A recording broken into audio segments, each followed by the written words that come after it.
Vamos a trabajar en este momento un tema relacionado con el comercio exterior a través de sus elementos o componentes, ¿ya?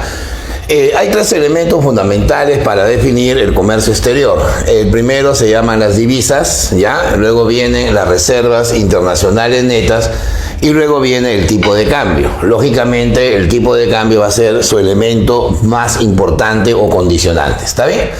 Bueno, en general, ¿qué diferencia existe entre el comercio doméstico y el comercio exterior? Bueno, la diferencia va a estar en el tipo de unidad monetaria que se va a utilizar. Porque normalmente cuando se habla del comercio doméstico se utiliza la moneda local.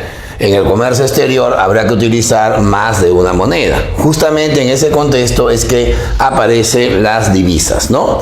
Entonces, el comercio exterior, a diferencia del comercio doméstico, utiliza más de una moneda. Esa moneda, que va a ser un medio de pago a nivel internacional, se le va a conocer como la divisa, ¿ya? Bueno, evidentemente las divisas más importantes es un cuarteto, ¿ya?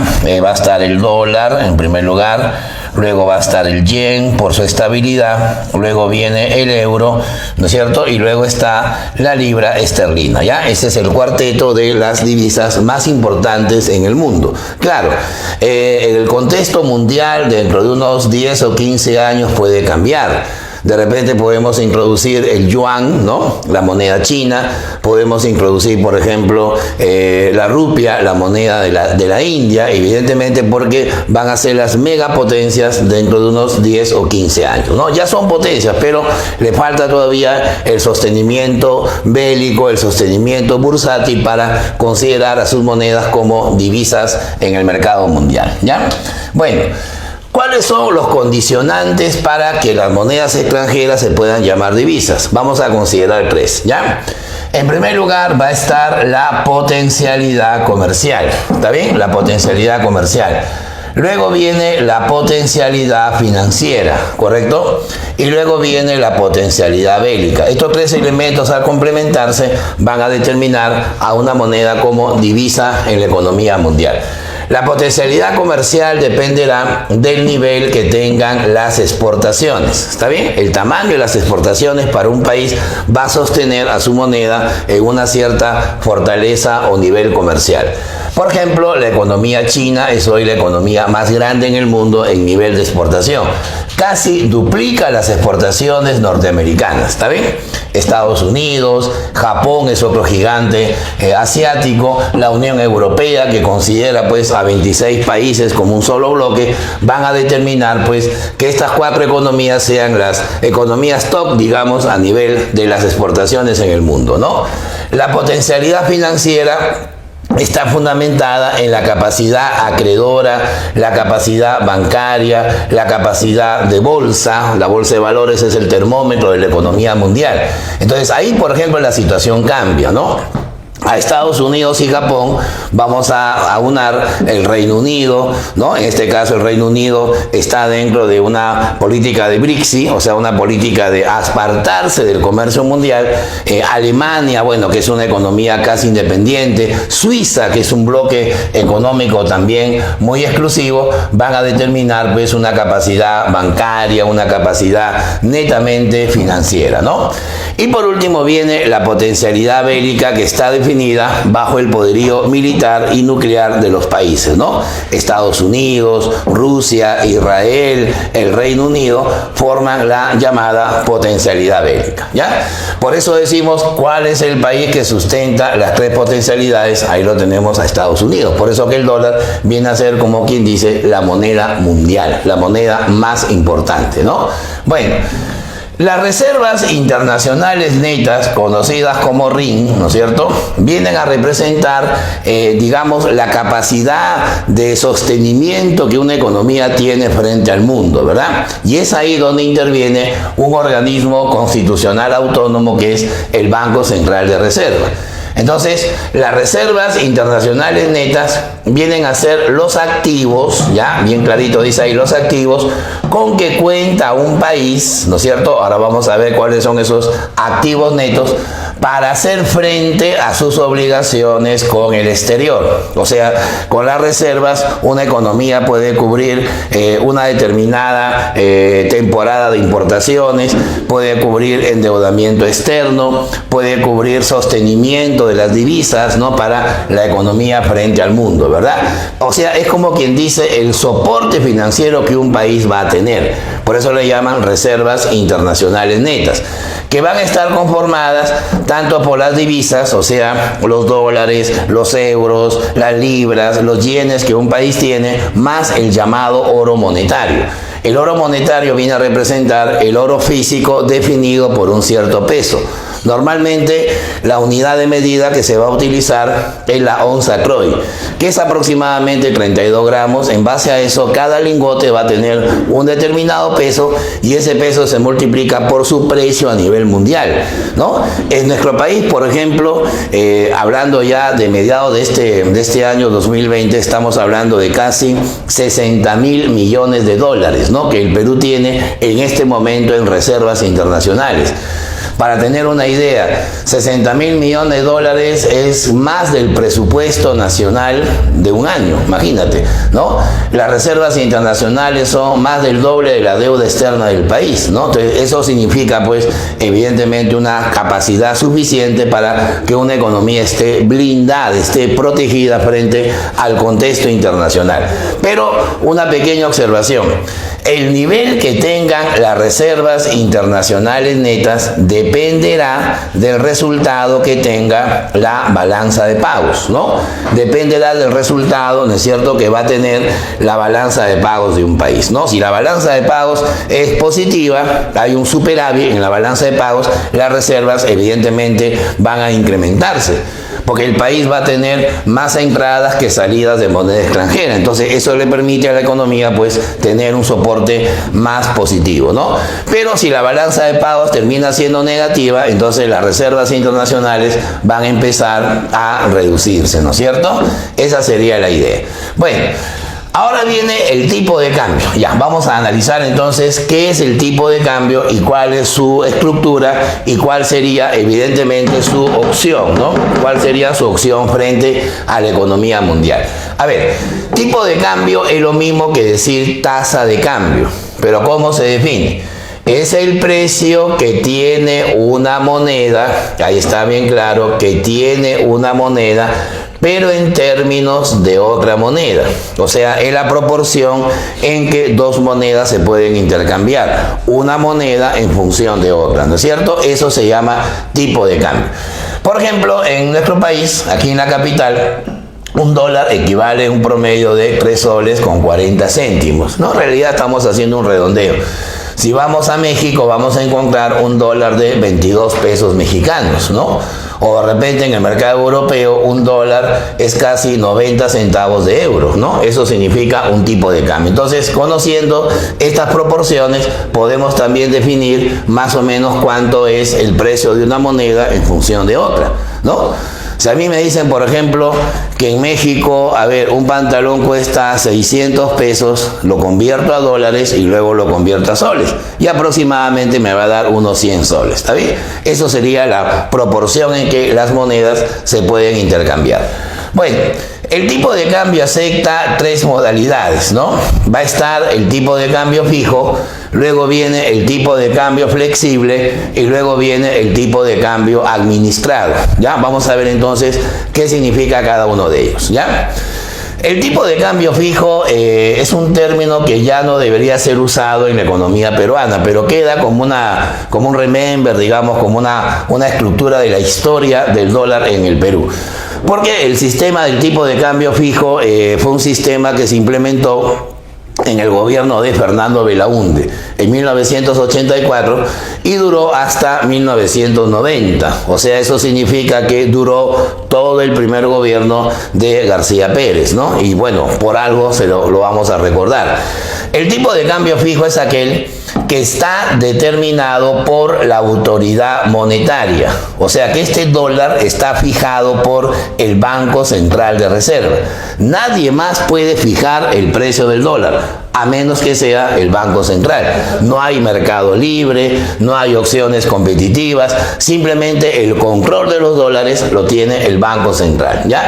A este sistema se le conoce como el sistema MUC, ¿no? El mercado único de cambios, el sistema del dólar MUC, mercado único de cambios, porque obviamente el Banco Central ejerce el monopolio sobre el dólar, ¿no? De tal manera que los exportadores de un país, en este caso el Perú, vendían sus productos al exterior, recibían dólares y automáticamente el Banco Central les entregaba la moneda nacional, que en ese tiempo era el INTI, ¿no? El INTI fue una moneda que tuvimos durante 5 años, entonces los exportadores se llevaban toneladas de INTIs a cambio de un poco de dólares. ¿Quién controlaba todo eso? El Banco Central. Y cuando los importadores querían obtener dólares, tenían que ir al Banco Central a comprar los dólares llevando camionadas de moneda nacional. ¿Te das cuenta? Eso era el control que supuestamente buscaba favorecer a algunos importadores, ¿no? El gobierno, por ejemplo, me acuerdo que definió un dólar para importar insumos, había un dólar para importar alimentos, había un dólar para importar bienes de lujo, un dólar para importar, por ejemplo, licores, un dólar para importar medicinas. Entonces había una diferenciación pues en el tipo de cambio, ¿no? Dólar caro para importar licores, dólar barato para importar medicinas. O sea, esa era la discriminación de precios que hacía con el dólar el Banco Central, ¿ya? Sistema que en la actualidad no existe porque generó pues un proceso de corrupción muy fuerte en el país, ¿no? Bueno, sin embargo, el Banco Central de Reserva puede hacer correctivos cuando controla el tipo de cambio, ¿no? Hay básicamente dos. Uno se llama la devaluación y el otro se llama la revaluación. ¿Cuál es la diferencia? A ver, la devaluación representa aquella medida donde el Banco Central decide elevar el tipo de cambio fijo. No, obviamente nadie lo puede cambiar, solo el Banco Central. Por ejemplo, recordemos un caso de hace más de 30 años. Teníamos un dólar de 40 INTIs, ¿no? Cuando había el dólar MUC, y de un momento a otro el gobierno de García lo subió hasta 60 INTIs, o sea, subió el precio en un 50%. Lógicamente, esta crecida en el tipo de cambio, ¿a quién benefició? Al sector exportador. Porque el exportador, al recibir sus dólares, sabía que iba a tener más INTIs en ese momento, ¿no? Iba a recibir más la moneda, más cantidad de la moneda local. En cambio, las importaciones iban a perjudicar porque ahora iba a costar más traer un producto importado. O sea, había un objetivo netamente de estabilidad comercial, supuestamente, que era mejorar pues la balanza comercial, ¿no? Pero claro, obviamente la devaluación iba a traer una consecuencia, digamos, colateral, que iba a ser la inflación. Porque los insumos importados para costear, digamos, la producción iban a tener un precio más alto, ¿no? Bueno, en cambio la revaluación viene a ser la disminución del tipo de cambio fijo, ¿no? Por ejemplo, tenemos un dólar de 40 INTIs y de un momento a otro lo bajamos a 30. ¿No? Esa decisión la toma un directorio, ¿no? De 7 personas que forman el BCR. Entonces, una caída en el tipo de cambio revalúa la moneda local.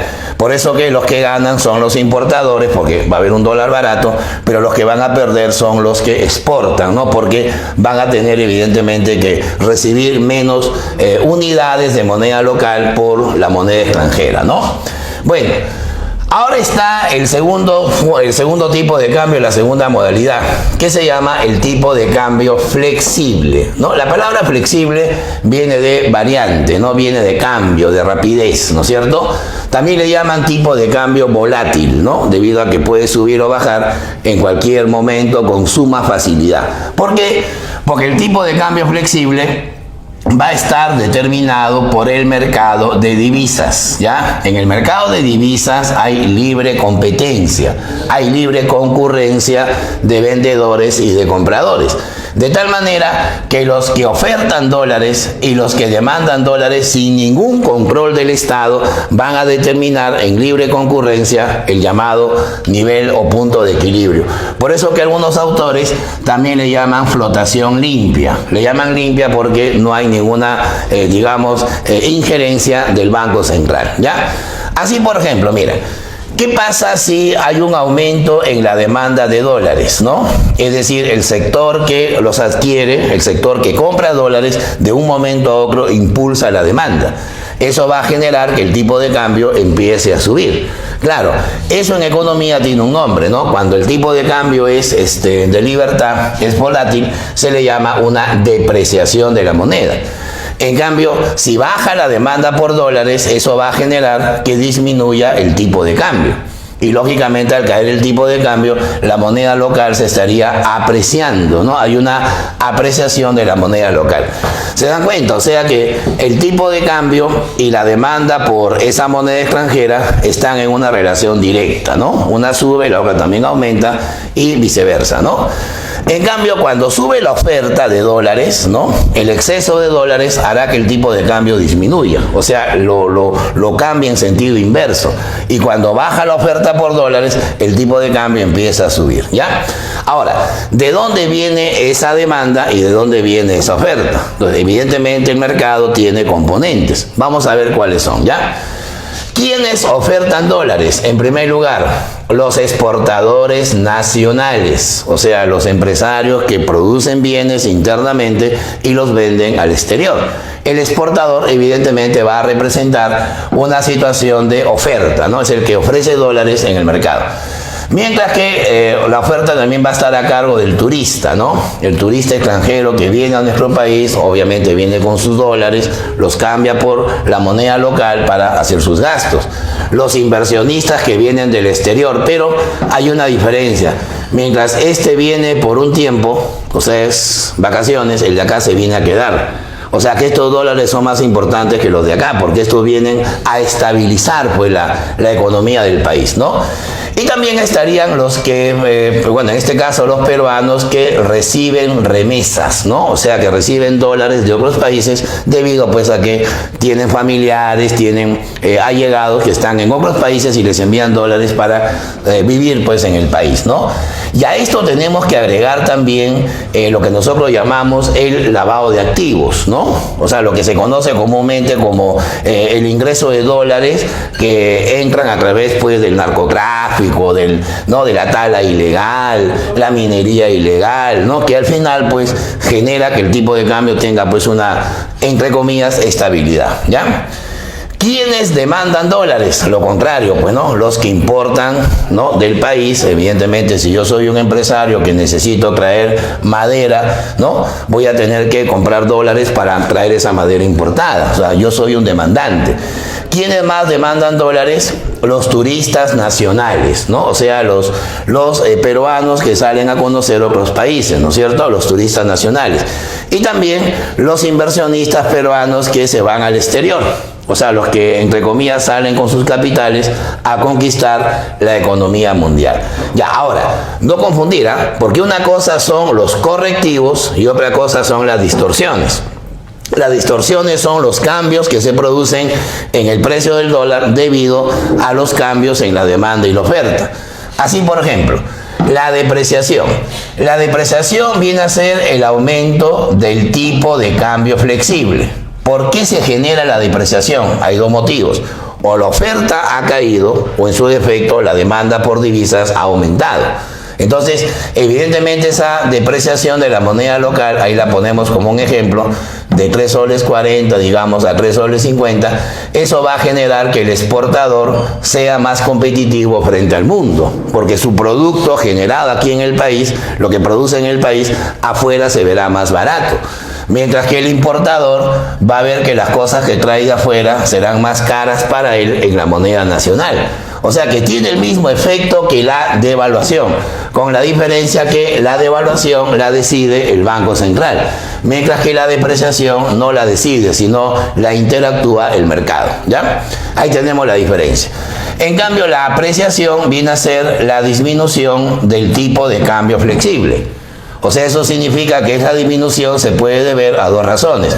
O que la oferta por divisas ha aumentado, hay un exceso de divisas, o en su defecto hay una caída en la demanda de divisas, que va a generar, como ahí lo muestra el ejemplo, que el dólar tenga ahora un precio más bajo, ¿no? ¿Quiénes ganan con un dólar, entre comillas, barato? Obviamente los importadores. porque les va a salir más barato traer un producto de otro país. Pero los que se perjudican son los que exportan, porque al tener un dólar tan barato, entonces su producto afuera se verá pues a un precio menos competitivo, se verá más caro que el que vende otro país, ¿no es cierto? Por eso que estos no son ajustes, son distorsiones que se generan cuando tenemos una libertad de mercado, ¿no? Aquí el BCR no interviene para nada, deja que todo vaya fluyendo en el libre mercado, ¿ya? Pero hay una posibilidad en donde el Banco Central puede intervenir, más no regular, que es diferente, porque una cosa es fijar, otra cosa es regular y otra cosa es intervenir. Hay diferencias ahí con respecto al precio de la divisa, ¿ya? El tipo de cambio administrado es aquel que está influenciado por el Banco Central de Reserva, más no determinado, que es una cosa diferente.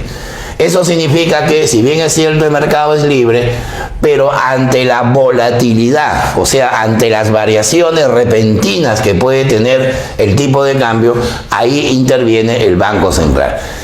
Algunos autores le llaman la flotación sucia, ¿no? Le llaman flotación sucia porque justamente hay una alteración, hay una anomalía que se genera cuando el Banco Central tiene el poder de hacer cambiar el precio de la moneda extranjera. Hemos dicho que las reservas internacionales netas del Banco Central están en más de 60.000 millones.